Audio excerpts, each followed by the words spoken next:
Hi, I'm Count Christo, and in one of the episodes of The Light of the East that was recorded on stream just a couple of days ago, I went on a kind of 40-minute, not exactly how long, tirade talking about how paradox games aren't historical simulators.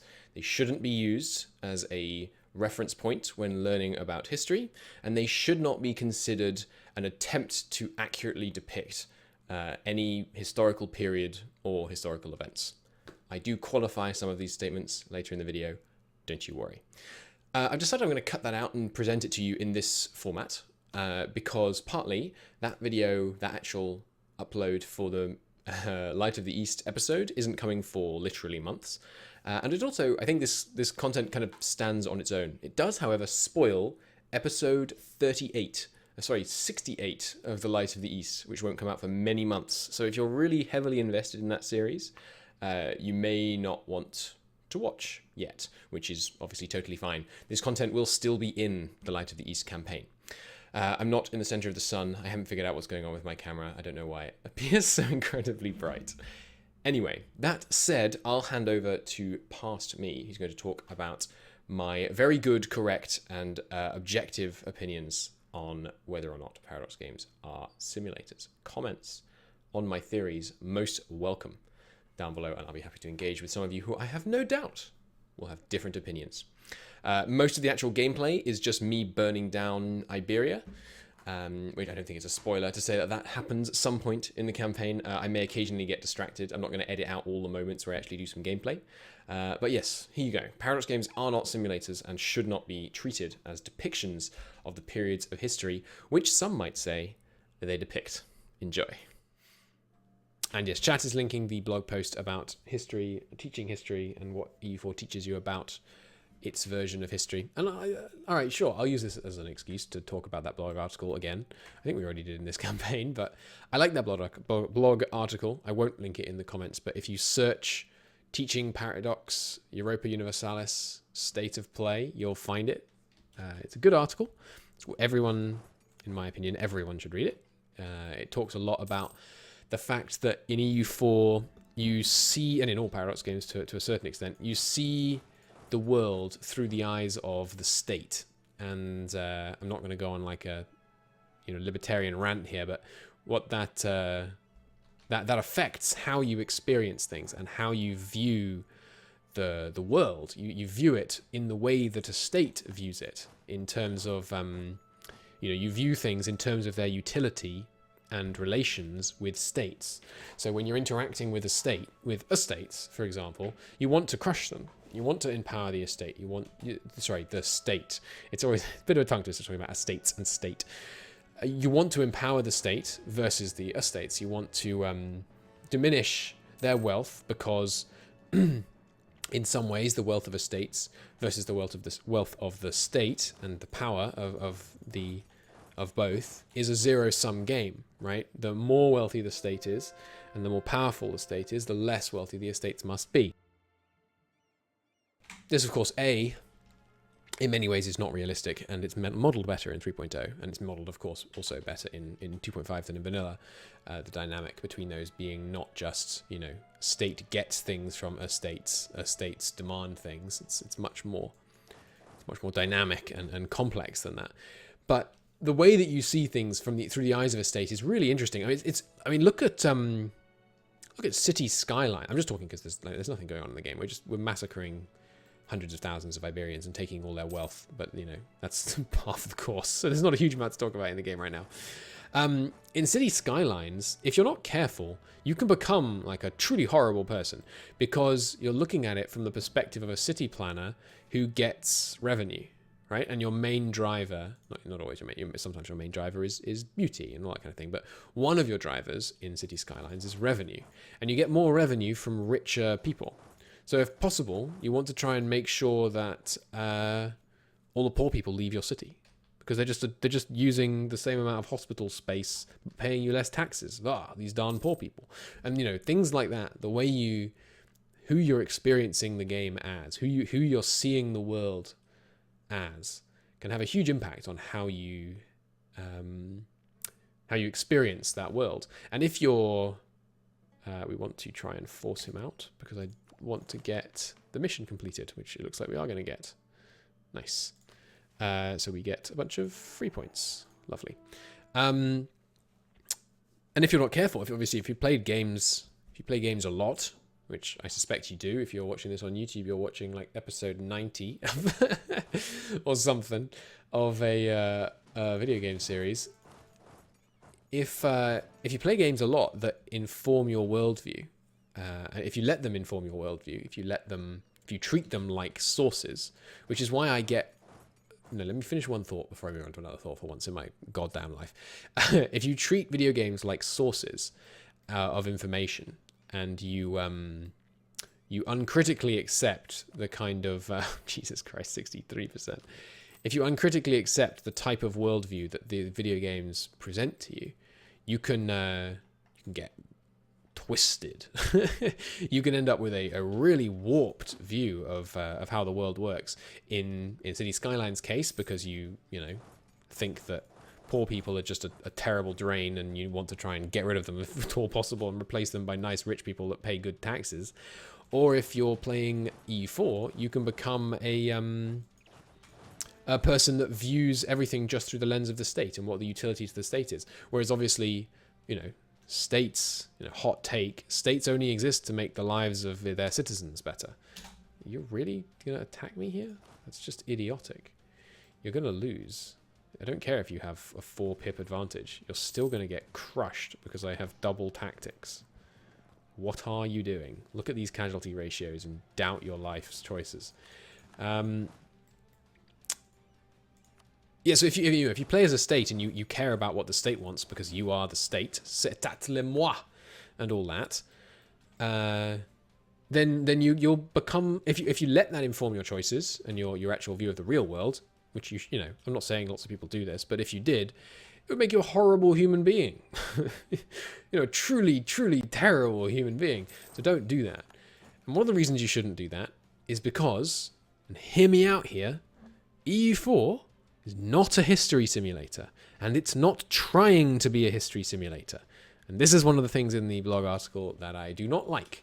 It claims that, and it does this to varying degrees. There was a Twitter thread that preceded the blog article. It was written, the blog article is kind of written to further expound all of the stuff that's presented in the Twitter thread. And the Twitter thread was more clear on this. It was more saying like, no, EU4 is definitely intentionally trying to present a view of history as correct, which is bollocks. And the blog article is more nuanced on that point. But the developers of EU4 have said many times, many times, and people do not listen, this is not a historical simulation game. It is a better historical simulation than a lot of games that claim to be historical simulations, but try not to let that confuse you. It is not a historical simulation game. It is a sandbox game. It is a game with historical flavor. It is a grand strategy game. It's a strategy game like Risk is a strategy game, but instead of taking very light geographical flavor and putting it in Risk, Paradox has taken a lot of historical flavor and has put it in EU4. But it is flavor. It is not the dish. The dish is the gameplay. And this is what could be missed in mods for like Hearts of Iron, for example, like Black Ice, where they think it really matters that the planes are all named the right thing. It doesn't matter at all. History is not the main dish being served. The main dish being served is the grand strategy. That's the thing that makes these games amazing. And flavoring grand strategy with history makes it even better. It makes it the most beautiful dish in the world, but it is not a history simulator. It probably is called a history simulator on Steam, and I don't care, I'm still right. Even if the devs hadn't regularly said that they're not attempting to accurately simulate history, they're trying to create a game and flavor it with history. Even if they hadn't said that, I would still be right, because if they were trying to create a history simulator, they failed. categorically failed, because the outcomes that you get in EU4 do not and should not and basically cannot map to history. It does not simulate history. That's the cherry on top of everyone saying that they think it's like a history simulator. Now, who says it is a history simulator? Admittedly, not very many people. Usually they don't quite understand what they're saying, just because they haven't thought about the words they're using nearly as hard as I have. And that's fine, because I'm clearly nuts. Why would anyone care this much about whether you call it a history simulator? There's no good reason. I'm just weird, and that's not a problem. But to be clear, it's both not a problem that I am odd and not a problem that other people are not as odd as I. But, excuse me? Get out of Benghazi. That's a... Oi. Oi. Who said you could siege down my province? Give me an army. And give me a navy. And I will teach these Castilians a thing or two about sieging provinces. The problem comes when people say, for example, the game is Eurocentric and therefore racist or bigoted or I'm not sure what the term would be for discriminating in favor of Europe at the expense of the rest of the world. It's not really racism, because Europe isn't racially hegemonic. Hegemonic. It's not the same. Like, Europe is not all one. Well, I suppose race is a bad word to use because of all kinds of other complicated reasons. But I'm not sure what the term is. But people accuse EU4 of being, biased in favor of Europe, and yes, it is, and it's biased in favor of Europe more than history was. All the institutions spawning in Europe almost all the time is not a coincidence, and it's not historical. The fact that those institutions did happen to arise in Europe isn't the be-all and end-all of what is and is not historical. Because, well, hang on, wasn't I sending you down here? Because what history is a whole load of events that did happen that might not have happened, right? And a good history simulator, the best possible history simulator, that you set off in 1444, would accurately simulate all of the different things that would result in the different outcomes. It wouldn't just replay history. Because unfortunately, for the views of 15-year-old me, determinism is not correct. And if you rewound the clock and then played history again, it would happen very differently. Things could have not happened that did result in the European dominance in this time period. It's Europa Universalis because in this time period, Europe dominated the world, and it's made this way because it's fun to play in Europe and dominate the world, because it's a game, not a historical simulator. And it's flavored with what did happen in history, but it fails to model the reasons why. And so instead they add in arbitrary stuff like institutions having to spawn in the way in which they roughly happened to spawn in history. We would like head librarians, please. And trade all flowing towards Europe. And this is not Eurocentrism. It's not a perverted view of history based on the idea that Europe was bound to succeed. It is a video game. And that sounds obvious, and I'm not saying it's a video game and therefore you're not allowed to criticize it. I'm saying it's a video game, not a simulator. If you wanted to build a good historical simulator, firstly, good bloody luck. That's a heck of a project. Mayo in Texas 3.0 is a better simulator than this, but it's still terrible compared to an actual simulation of history.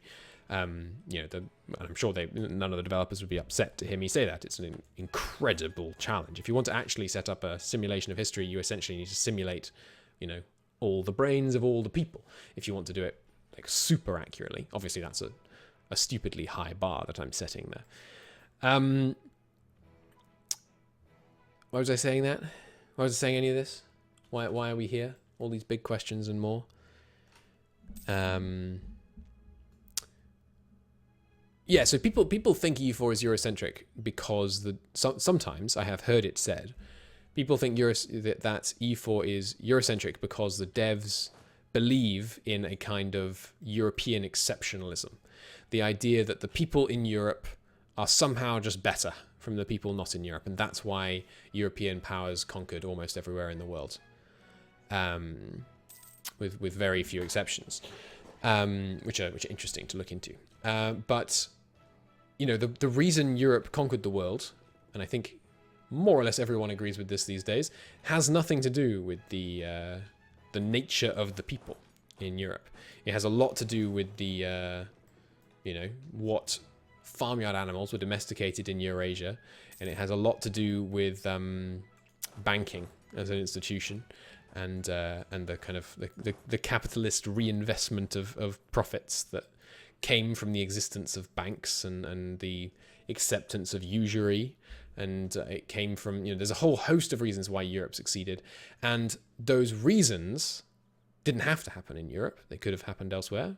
You know, had things been different, it could have been Africa, could have been India. India could have taken over the world given the right set of circumstances. And there's some geographical stuff about Europe, obviously. So why does Europe always take over the world in vanilla EU4, more or less? And why is that not European exceptionalism? Because it's not a simulator. Because it's not a simulator. It is a video game. It is a video game flavored with the time period in which Europe took over the world, and hence it is set up such that Europe takes over the world, and that's fine. And in my opinion, moves against that, like adding massive quantities of development to places that really do not deserve them in recent updates, it's not like some people think it's kind of woke culture gone mad and corrupting Paradox, and they're idiots, but people that think that are idiots, that is, not Paradox. You know, partly they're doing that because people want it to be more fun to play outside Europe, and so they do wildly unhistorical things. Like they make it trivial to embrace a new institution. You know, if you're Tunisia and the Renaissance spawns, you click an institution button a few times, and there you go. You have the Renaissance. Why have they done that? Would you do that in a historical simulator? Would anyone do that if their objective was to simulate history, to create a realistic portrayal? No. And some people read that as Paradox is bad, sure is bad at making history simulators, which is the incorrect conclusion to draw. The conclusion you draw is they're not trying to make a history simulator. Anyway, there's my rant. And right, yeah, we can bring it all the way back to the beginning. The reason this is relevant to the blog is that the blog looks at the version of history portrayed by EU4, and it looks at it in a deeply insightful and interesting way, which is why I advise you all to read it. But it also complains that it is inaccurate, and I think that is an invalid complaint, because you are not designed to learn history from EU4. It should not, it absolutely should not be used as a tool to teach you history, which is why when people say, isn't this cool? Like, my history professor is showing us EU4. Yes, that is cool. And it's flavored with history. So it's kind of like being shown, you know, a film set in history. But you shouldn't see something happen in EU4 and then go and base your worldview on the fact that it happens.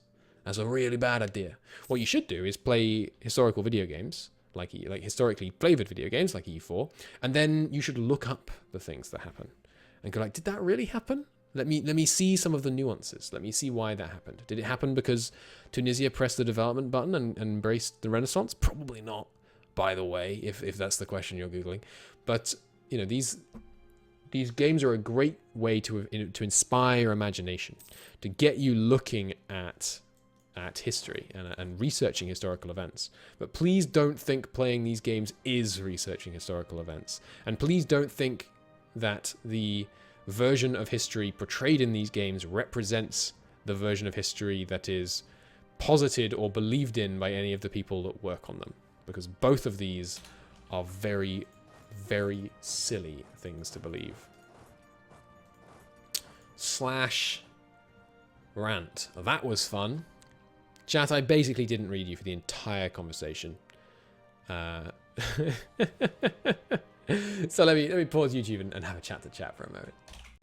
And there you have it. That chat with chat will be lost to history.